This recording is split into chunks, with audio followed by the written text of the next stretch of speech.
그리스도인들이 역사를 중요시하는 이유는 역사는 하나님께서 일하시고 사역하시고 활동하시는 무대이기 때문에 그렇습니다. 그래서 성경을 보면 그냥 어떤 말씀을 우리에게 들려주는 것이 아니라 그 안에 역사가 매우 중요하게 명기되어 있는 것을 볼 수가 있지요. 그런 이유로 우리들이 역사를 중요하게 여기는 이유가 바로 여기에 있습니다. 말씀드린 것처럼 우리 하나님께서는 역사 가운데 일하시는 분이라고 하는 사실을 우리들이 구약 성경을 보면 더 정확하게 알 수가 있지요. 우리 하나님께서는 역사 가운데서 사역하시고 우리 하나님께서 역사 가운데 활동하시는 하나님이십니다. 왜냐하면 하나님은 역사의 주인이시기 때문에 그렇죠. 그리고 또 하나의 역사가 있는데 역사의 중심이신 예수 그리스도의 사건, 예수 그리스도의 사건이라고 한다면 그분의 이 땅에 오심, 그리고 그분의 고난받으심과 죽으심과 부활을 지속적으로 우리로 하여금 기억하게 하기 위해서 그 방편으로 하나님께서 우리들에게 주신 신앙의 역사로서의 교회력이라고 하는 것이 있지요. 그런데 전통적으로 기독교는 교회력에 있어서 두 가지 서로 다른 입장이 있어 왔습니다. 하나는 부활절 중요하죠. 부활절을 중심으로 하는 교회력이고 또 다른 하나는 그렇습니다. 요즘 성탄의 절기, 성탄절을 중심으로 하는 교회력이 있습니다. 이 두 가지 입장은 다 나름대로 의미가 있다고 할 수가 있겠지요. 그렇습니다. 바야흐로 우리는 성탄의 절기를 맞이하고 있습니다. 성탄절이라고 하는 것은 적어도 우리들에게 있어서는 가장 영화롭고 영광스러운 절기라고 할 수가 있습니다. 그런데 성탄절이라고 하면 우리 어린 시절부터 우리들에게 익숙한 동방박사가 저 먼 곳에서 별을 보고 우리 예수님의 이 땅에 태어나심에 대한 기대를 가지고 먼 곳에서부터 찾아오시는 동방박사 이야기, 또한 요셉과 마리아와 말구유에서 태어나신 아기 예수, 언제나 성극에 있어서 중요한 테마죠. 그리고 목자들과 천사들의 음성으로 시작되는 마태가 들려주는 동방박사 이야기의 성탄절 이야기, 그리고 누가가 들려주는 크리스마스 이야기. 그런데 마태나 누가가 들려주는 크리스마스 이야기는 우리에게 매우 익숙해 있습니다만 이 마태와 누가가 들려주는 크리스마스 이야기하고는 다르게 요한이 들려주는 크리스마스 이야기가 있습니다. 요한이 들려주는 크리스마스 이야기는 매우 단순하면서도 심오하게 우리에게 들려지고 있음을 우리는 들어볼 수가 있죠. 그러므로 마태와 누가의 크리스마스가 매우 동화적이고 또 목가적인 긴 이야기로 우리들에게 소개되고 있다고 한다면 요한의 크리스마스 메시지는 매우 심오한 두 문장으로 압축해서 짧게 우리에게 상당히 임팩트 있는 그러한 느낌으로 우리에게 전해지고 있습니다. 그러니 요한의 크리스마스 이야기가 성극의 주제가 될 수는 없겠죠. 자, 오늘의 본문 1장 14절입니다. 14절 말씀 같이 읽겠습니다. 시작. 말씀이 육신이 되어 우리 가운데 거하심에 우리가 그 영광을 보니 아버지의 독생자의 영광이요 은혜와 진리가 충만하더라. 사도 요한이 들려주는 크리스마스는 이처럼 매우 심플하면서도 그 내용이 매우 심오하다라고 하는 사실을 우리가 느껴볼 수 있겠죠. 하나님께서 인간의 형태로 우리 가운데 거하신다는 이 메시지가 바로 요한이 우리들에게 들려주는 크리스마스 이야기예요. 마태가 들려주는 아기 예수가 이 땅에 태어났습니다. 누가가 들려주는 성탄 이야기도 유사하지요. 매우 서정적인 그러한 느낌으로 우리에게 다가오고 있습니다만 오늘 사도 요한을 통해서 들려주는 크리스마스 이야기는 바로 매우 심플하고 길지 않지만 그러나 그 내용은 매우 충격적이어서 그분은 하나님이셨습니다. 그 하나님이 인간의 몸을 입고 이 땅에 오셨습니다. 이게 사도 요한이 들려주는 크리스마스 이야기입니다. 그런 의미에서 요한의 성탄절 메시지는 보다 본질적이면서 직설적인 내용을 담고 있다라고 할 수가 있는데 특별히 그 의미를 사도 요한은 어떤 단어 안에 담고 있는가 하면 바로 영광이라고 하는 단어 안에 이 놀라운 메시지를 담아서 들려주고 있는 것을 볼 수가 있습니다. 자, 이제 14절 말씀이 조금 더 이제 구체적으로 아마 다가올지 모르겠습니다. 한 번 더 읽어보겠습니다. 같이 읽습니다. 시작. 말씀이 육신이 되어 우리 가운데 거하심에 우리가 그 영광을 보니 아버지의 독생자의 영광이요 은혜와 진리가 충만하더라. 사실 이 영광이라고 하는 게 무엇인가 하면 하나님의 임재, 하나님의 현현 나타나심, 이것을 우리는 영광이라고 표현을 합니다. 그래서 구약에서는 종종 하나님이 떠났다는 사실을 어떻게 표현하고 있는가 하면 하나님의 영광이 떠났다, 이렇게 표현하기도 하지요. 그런 의미에서 말씀이 육신이 된 이 사건은 그 이전과는 전혀 다른 새로운 차원의 하나님의 임재 사건, 그분의 강림하심. 그러기에 요한은 이것을 특별히 독생자의 영광이라고 우리에게 그렇게 들려주고 있습니다. 그리고 그 영광의 본체 되시는 예수 그리스도의 정체성에 대해서도 요한은 매우 심오한 어조로 우리들에게 들려주고 있는 것을 볼 수가 있지요. 그렇다면 요한이 성탄 메시지와 함께 들려주는 예수님의 정체성은 어떤 것일까? 얼마 전에 제가 그렇게 말씀을 드렸습니다. 신앙이란, 믿음이란, 믿음의 크고 작은 것이 뭐죠? 예수님에 대해서 내가 어느 만큼 알고 있느냐, 이것에 따라서 우리의 믿음이 크고 적다라고 표현할 수 있습니다. 기독교 신앙이란 무엇일까? 당신은 예수님에 대해서 얼마나 알고 계시나요? 라고 하는 거예요. 얼마나 바르게 알고 정확하게 알고 있습니까? 예수님에 대해서 아는 것, 이것이 기독교에 있어서 매우 중요한 거예요.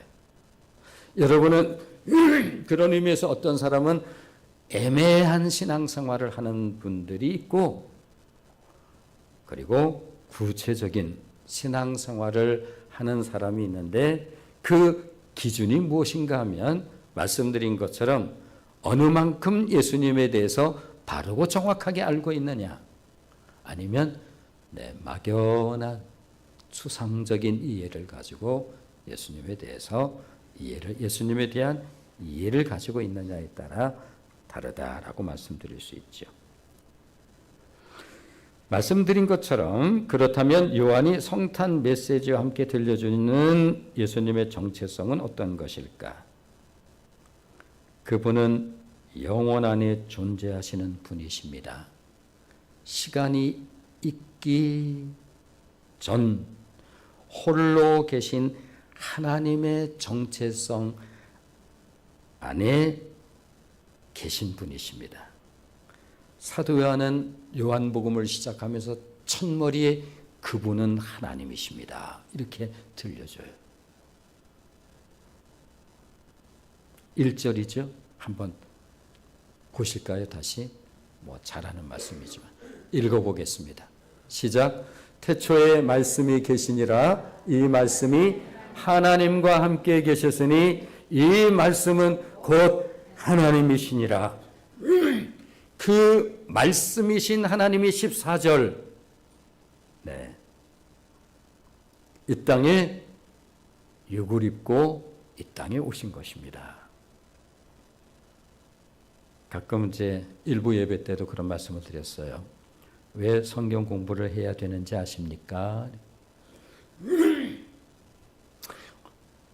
우리가 영원 그러면 일반적으로 우리가 그냥 가지고 있는 생각이 시간이 무한대 이런 것에 대한 이해를 가지고 있지요. 자, 영원이 뭡니까? 영원히 하나님이시죠. 그분은 시간과 공간의 지배를 받지 아니하시는 초월하신 하나님이십니다. 이분이 하나님이에요. 영원히 하나님이십니다. 그 하나님이 시간은 원래 있는 것 아닙니까? 아니죠. 그분은 원래 시간과 공간의 지배를 받는 분이 아니세요. 시간은 뭘까? 성경 공부 시간에 말씀드리죠. 시간이 피조물이에요. 태초의 베레시트, 그때 시간이 시작이 되어집니다. 똑딱 똑딱 똑딱. 기독교적 역사관이에요. 직선적 역사관이죠. 시작과 끝이 있는 역사관이에요. 역사관에는 크게 두 가지, 순환론적 역사관, 역사는 돌고 돈다라고 하는 그런 주장이 있죠. 그럼 우리의 역사관은 뭔가? 처음과 나중, 알파와 오메가, 시작과 끝이 있는 역사관, 역사의 끝입니다. 역사의 시작.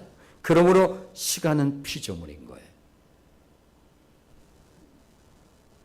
에베소서에서 우리에게 이렇게 말해요. 만세전에 하나님께서 우리를 선택하셨다고. 아니, 우리는 시간과 공간의 지배를 받는 우리들이기 때문에 우리는 시간의 지배를 받죠? 아니, 만세전에 어떻게 하나님께서 우리가 나시기 전에 우리 하나님은, 우리의 영원하신 하나님은, 시간과 공간의 지배를 받지 아니하시는 우리 하나님은 만세전에 우리를 선택하시는 일이 우리 좀 속된 편으로 일도 아닌 거예요. 그 하나님이 당신이 지으신 피조 세계 속으로 시간과 공간의 지배를 받는 이 세상 속으로 들어오셨습니다. 인간의 우리와 똑같은 피와 살을 가지고 우리와 똑같은 인간의 모습으로 이 땅에 오셨습니다. 이것이 사도 요한이 우리에게 들려주는 성탄 메시지예요.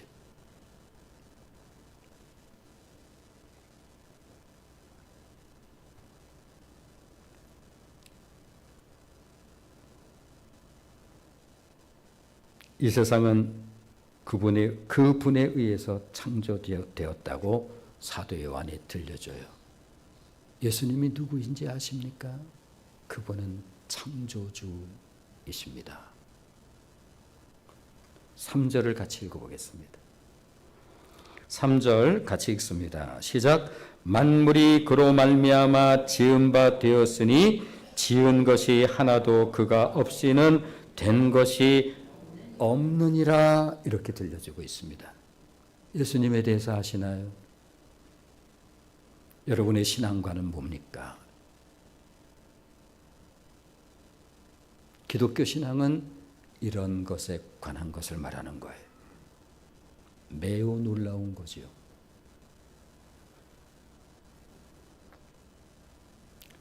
그런 의미로 생각해 보면 당신이 창조하신 세상 안에 당신이 거하신다는 사실은 그리 놀랄 만한 일은 아닐 수가 있지요. 아니 그것은 어쩌면 내가 지은 집에 내가 사는 것만큼이나 자연스럽고도 당연한 것이라고 할 수도 있을 것입니다. 그분이 지으신 피조세계. 세상은 그렇습니다. 그분이 지으셨어요. 성경엔 분명하게 말씀하고 있죠. 그러므로 그분이 지으신 곳에 산다는 것이 그것은 굉장히 놀라운 일은 아니라고 생각해 볼 수도 있을 것입니다. 그러므로 진정으로 놀랄 만한 사실은 하나님의 말씀이 인간의 육체를 입으셨다라고 하는 이 말씀일 것입니다. 그렇다면 왜 이처럼 말씀이 육신이 되는 인카네이션 성육신 사건이 우리에게 필요한 것일까?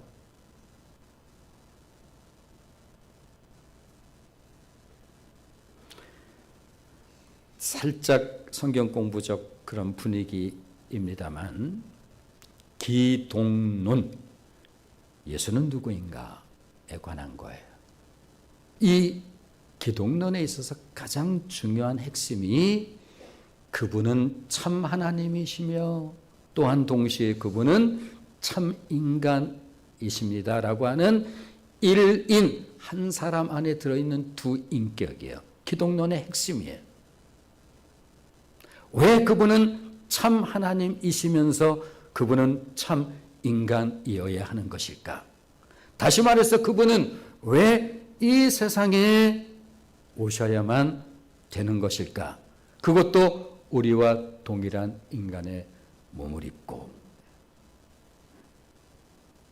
첫 번째 이유는 하나님은 당신의 언약 백성의 역할을 당신 스스로 짊어지시기 위함이었다라고 성경은 증언하고 있는데 이것은 바로 우리가 율법 안에 있습니다라고 하는 거예요.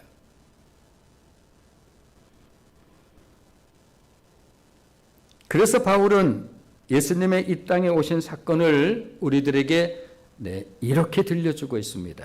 성경의 오묘함이라고 하는 것은 전혀 다른 사람이 성령의 감동을 통해서 기록했음에도 불구하고 이처럼 언제나 정확하게 부딪힘, 갈등 없이 완전한 하나로 우리에게 이해될 수 있다라고 하는 이것이 바로 우리가 가지고 있는 우리에게 주어진 성경이라고 하는 하나님의 말씀인 것입니다. 자, 바울이 예수님의 이 땅에 오신 사건을 우리들에게 어떻게 들려주는지 한번 들어보겠습니다. 갈라디아서 4장 4절로 5절 말씀을 보시면 갈라디아서 4장 4절로 5절 같이 읽겠습니다. 시작. 때가 참에 하나님이 그 아들을 보내사 여자에게서 나게 하시고 율법 아래 나게 하신 것은 율법 아래 있는 자들을 속량하시고 우리로 아들의 명분을 얻게 하려 하심이라. 이 율법 아래 있다라고 하는 것은 죄 아래 있는 우리들에게 우리는 율법을 지킬 능력이 없어요. 그런 우리들에게 당신 스스로 이것을 짊어지시기 위해서 여기서 중요한 우리들을 속량하시려고 우리에게 좀 익숙한 편으로 우리의 죄악을 담당하시기 위하여 그분이 인간의 몸, 우리와 똑같은 살과 피를 가지고 있는 인간의 몸을 입고 이 땅에 오신 것입니다.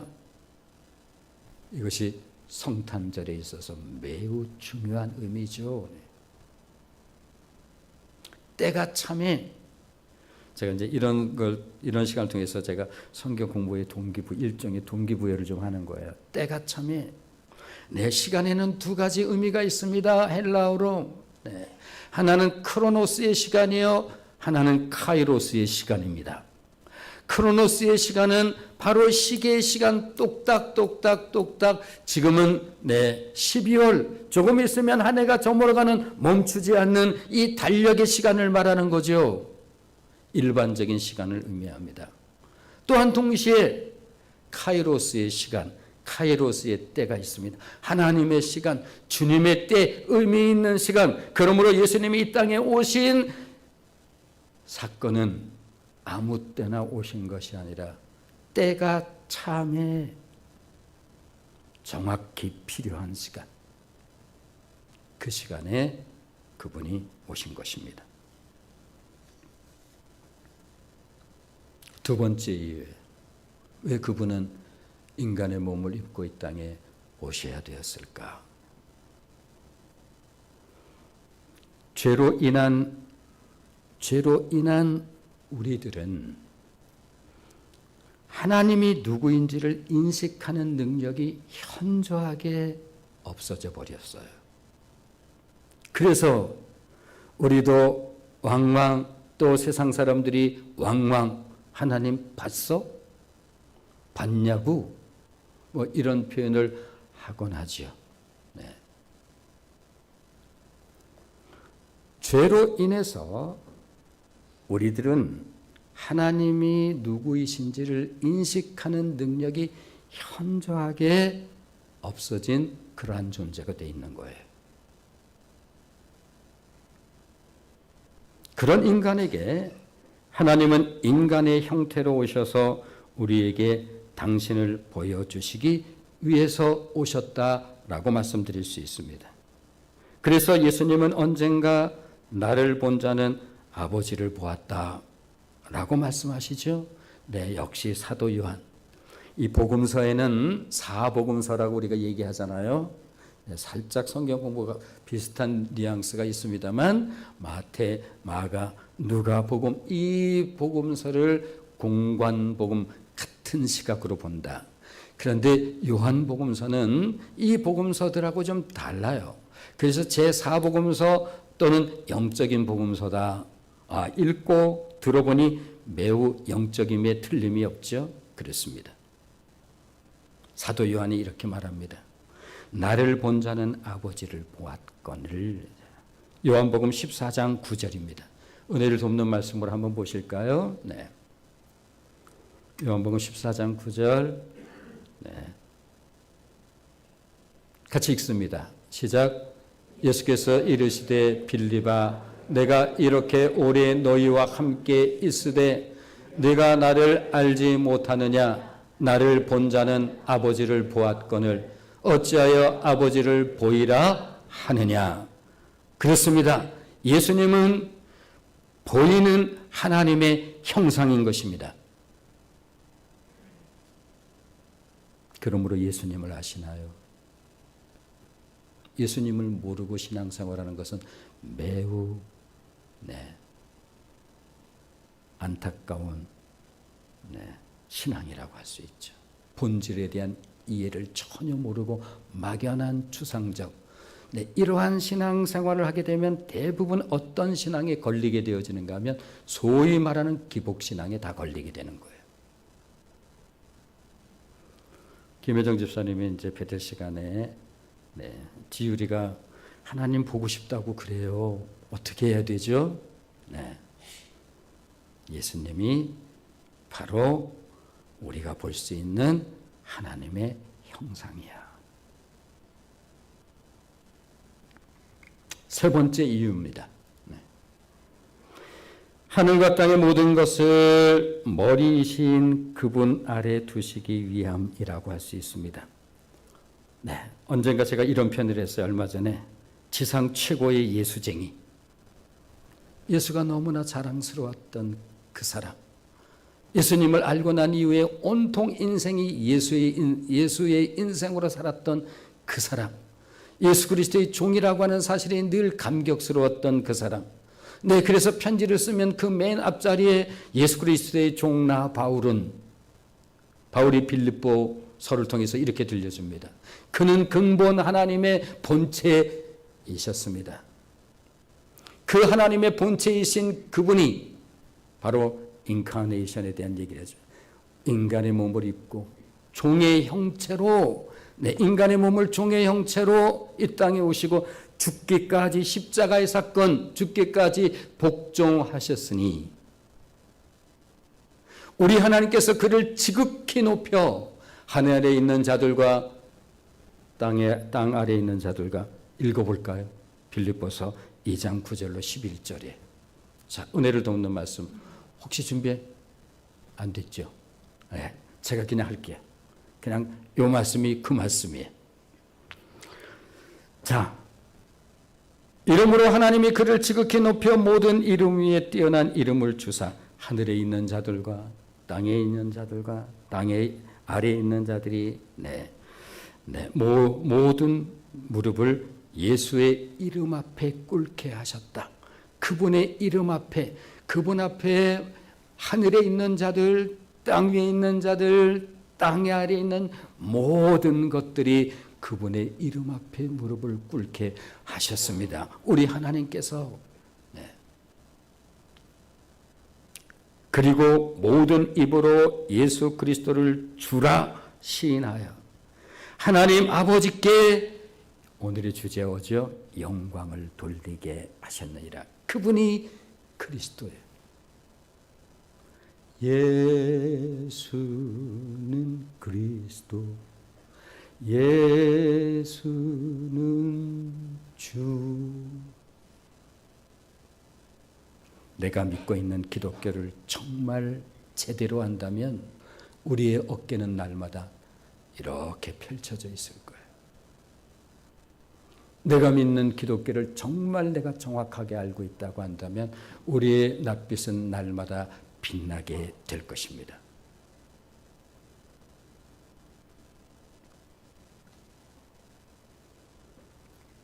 사실 구약에 있어서 하나님의 임재나 현현은, 하나님의 나타나심은 이스라엘 백성에게는 매우 무섭고도 두려운 경험이었습니다.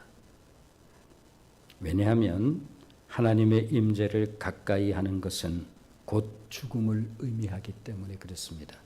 어느 날 선지자 이사야서 6장 이야기예요. 시장 이야기예요. 영광 중에 하나님의 보좌를 보았습니다. 환상 중에. 그러면 우리는 이럴 것만 같잖아요. 환상 중에 내가 하나님의 영광의 보좌를 보았습니다. 얼마나 자랑스러운가요? 그런데 이사야의 반응은 전혀 그렇지 않았습니다. 화로다. 나여 망하게 되었도다. 화로다. 나는 이제 죽었다. 왜냐하면 하나님의 영광의 보좌를 보는 순간 자신이 보이는 거예요. 한 터럭도 의의 그림자도 없는 이 완전 타락한 죄악된 추한 모습이 그냥 그대로 드러나는 거예요. 이렇게 고백하죠. 화로다 나여 망하게 되었도다. 나는 입술이 부정한 사람이요 나는 입술이 부정한 백성 중에 거주하면서 만군의 여호와이신 왕을 배웠음 이로다 하였더라. 그런데 그때 하나님께 천사를 보내서 그 숯불로 사죄의 은총을 베푸세요. 그러면서 바로 그 직후에 하나님께서 이렇게 질문해요. 내가 누구를 보냈고? 이사야가 바로 손을 듭니다. 주여 내가 여기 있사오니 나를 보내소서.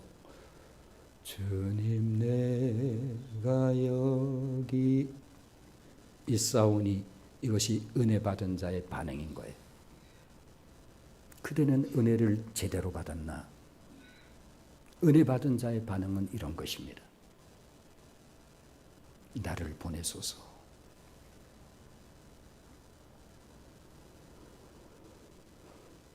그러나 예수 그리스도께서 이 땅에 오신 영광의 사건은 더 이상 두려운 영광이 아니라 은혜로 충만하였다고 우리에게 그렇게 들려주죠.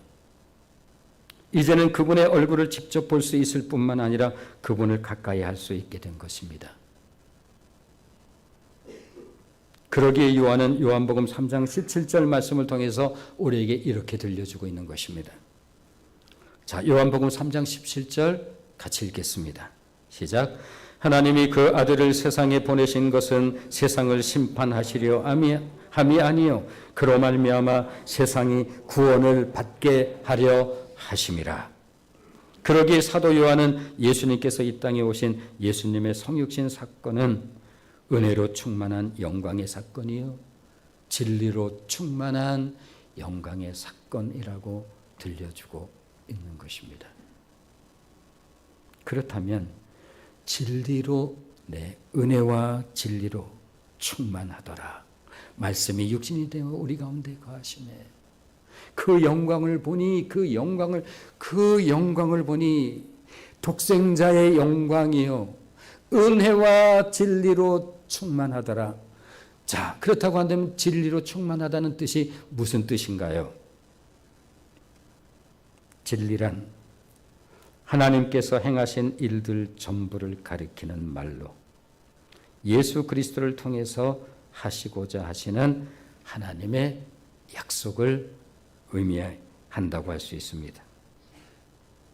이런 이유로 사도 요한은 이 진리야말로 우리를 향한 하나님의 사랑이요 우리를 자유하게 하는 능력, 예수님께서 이 땅에 오셔서 자신을 명쾌하게 단순한 내용으로 어렵게 현학적으로 복잡하게 들려주지 아니하시고 우리 예수님은 언제나 굉장히 단순하게 내가 길이다. 내가 곧 진리야. 내가 곧 생명이란다. 그분이 진리예요. 하나님께서 행하신 모든 일, 이것을 진리라고 말하는 거예요. 그러므로 그 예수 그리스도 그분이 진리이신 것입니다. 그분은 나의 구원의 주이십니다. 내 삶의 모든 것입니다. 예수가 밥 먹여준다고요? 제가 아주 속된 표현으로 그렇게 말해요. 그렇다. 예수가 밥 먹여주는 것이다. 왜냐하면 그분이 복의 근원이신 거다. 우리는 잘 몰라요. 그래서 신앙생활 하면서도. 그분이 전부인 거예요. 그분이 진리예요. 언젠가 예수님께서 이렇게 말씀하셨어요. 수고하고 무거운 짐진 자들아 다 내게로 오라. 내가 너희를 쉬게 하리라. 수고하고 무거운 짐, 이 짐, 최근에 베드로에서 우리 공부한 거죠. 죄의 짐. 그래서 창세기 3장에 인류가 처음으로 아담이 범죄하고 난 이후에 바로 나타나는 단어가 수고라는 단어가 나타납니다. 왜 인생은 이렇게 수고하는 인생일까? 모든 인생이 다 수고합니다. 왜 인생의 길은 이렇게 좀 괴롭까? 모든 인생이 다 그렇습니다. 죄의 결과예요. 인류를 향해서 이렇게 초대합니다. 수고하고 무거운 짐진 자들이여 다 내게로 오라. 내가 너희를 쉬게 하리라. 지상 최고의 예수쟁이가 로마서를 통해서 이렇게 말합니다. 우리의 하나님의 사랑은 입으로의 사랑이 아니에요. 말로만의 사랑이 아니에요. 그분의 사랑은 진짜 사랑입니다. 그 사랑이 우리에게 부은 바 되었다. 그분을 보내십니다. 아예. 그분이 우리 가운데 오신 것입니다. 우리의 몸을 입고 왜 오신 것일까? 바로 그랬습니다. 우리를 자유하게 하시기 위하여. 그러므로 요한이 선포하는 크리스마스의 영광, 즉 말씀이 육신이 된 이 사건은 우리를 하나님으로부터의 사랑, 이 사랑을 받은 인생으로 살아간다는 것에 대해서 여러분들은 마음에 깊은 진정한 감격이 있는지요? 그분이 나를 그렇게 사랑하신다라고 하는 거예요. 그래서 자존심이 상처난 이러한 무수한 인생들이 이 사랑을 발견하고 이 자존심의 상처로부터 자존감으로 바뀌는 거죠. 왜냐하면 그 사랑을 받았기에 얼굴에 화상을, 전 몸에 화상을 입은 이지선 양 같은 저주받은 그와 같은 사건 가지고 그러나 그가 안에 담겨있는 그 의미를 깨달은 이후에 원래의 그 아름다운 모습으로 돌아가겠습니까? 아니요. 나는 이 모습으로 좋습니다. 이것이 하나님의 사랑을 받은 하나님의 은혜가 뭔지를 진실로 깨달은 자들의 고백이에요. 거기서 깊은 은혜를 발견하는 거예요. 중증, 가끔가다 제가 표현하는 송명희 시인, 공평하신 하나님은 이 시를 쓴 이 송명희 중증 뇌성마비 온몸을 비틀어야지 알아들을까 말까 하는 말 한마디 어렵게 하는 이 시인이 육신은 비록 이와 같다 할지라도 그 하나님의 사랑에 대한 깊이 그것을 깨달은 이후에 그것에 대한 억울함에 대한 표현을 어떤 시에서도 발견할 수가 없습니다. 이런 것을 우리는 기독교라고 말하는 거예요.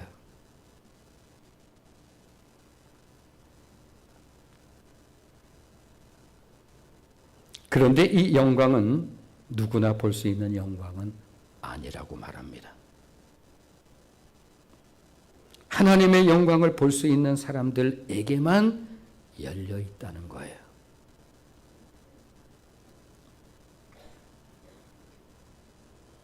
구유 안에 누이신 어린 아기 예수께 우리들도 다 함께 기쁜 찬송 부르자.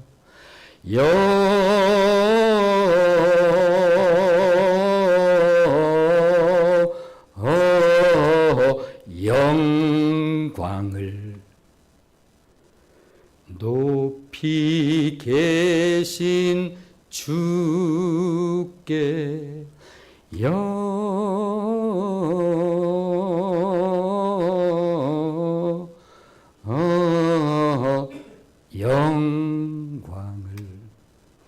높이 계신 주님께.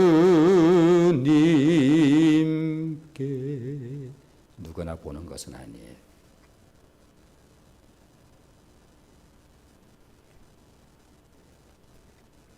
자, 그러면 누가 보는 것일까? 오늘의 본문이죠. 자, 10절로 13절, 요한복음 1장 10절로 13절.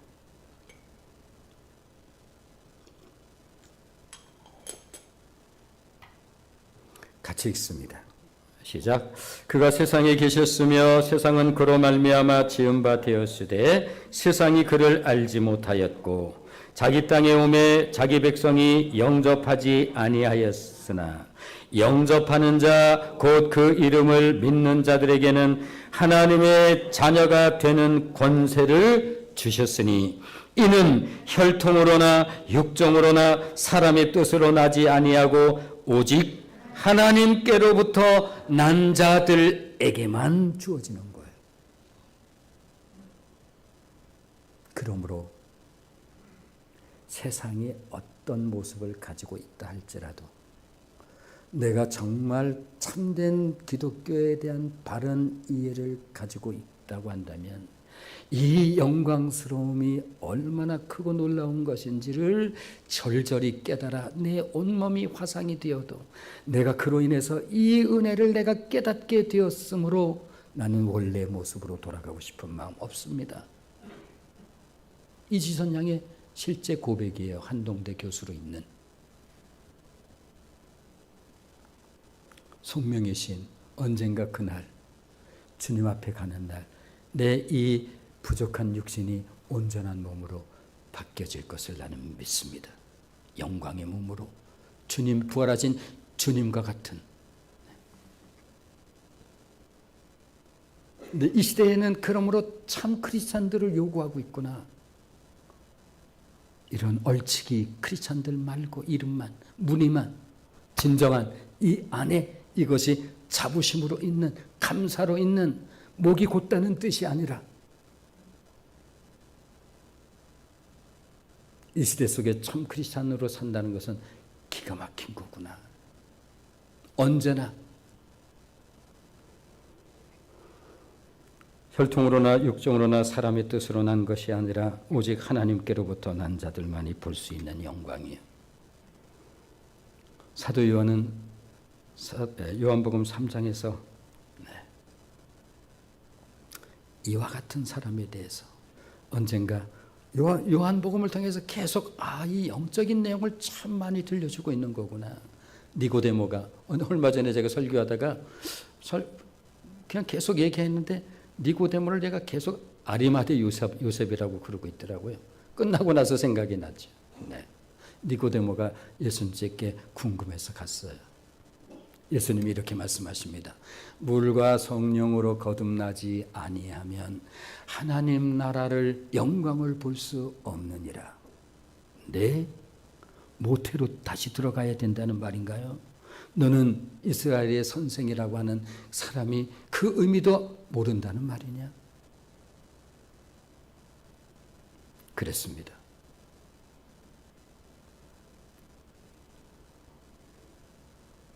저와 여러분이 물과 성령으로 거듭난 하나님의 자녀이기에 세상에 성탄절 마시자고 마셔. 아니 성탄절하고 그대 마시는 거하고 무슨 상관이 있는데 하여튼 몰라요. 네. 그러나 우리는 알죠. 그건 성탄절하고 아무 상관이 없는 것이라고. 이 영광을 보는 이 영적인 해안, 눈이 열린 우리들이야.